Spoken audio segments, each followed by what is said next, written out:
Ben, c'est quatre romans qui ont été écrits par Janine Touga, avec quatre petits amis qu'on voit dans 4 années qui se suivent. Donc, le premier, Mélina, elle a 13 ans. Donc, on voit Mélina à la chasse au bison avec ses petits amis. Gabriel, entre chien et loup, c'est le petit ami à Mélina.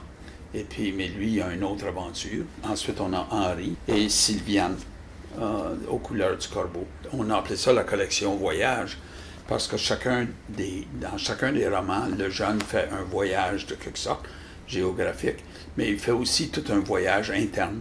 Il chemine lui-même, ou le jeune chemine, comme Mélina va au Yukon, mais elle apprend, c'est une petite métisse il est timide, mais elle apprend la confiance en elle-même en allant un voyage au Yukon. Gabriel lui fait un petit voyage. Il va de Fort William, c'est une espèce de télévision réalité. Là. Il fait un voyage avec un groupe. Et puis lui aussi, il se découvre en route. Henri, le jeune, c'est un entrepreneur métis. Donc, il se part un commerce à Sainte-Rita où il vend sur l'Internet des produits culturels métis. Mais il se prend un copain qui lui aide, puis là, il triche un petit peu.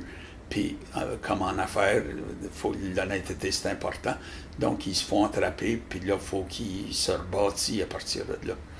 Puis Sylviane, c'est une petite blonde, mais quand ses parents se divorcent, elle retourne visiter son père au Nouveau-Brunswick, puis elle apprend que leurs ancêtres étaient qu'elle est métisse. Elle ne savait pas parce que c'était une petite blonde. Son père n'avait jamais parlé en vrai métis, il l'avait caché.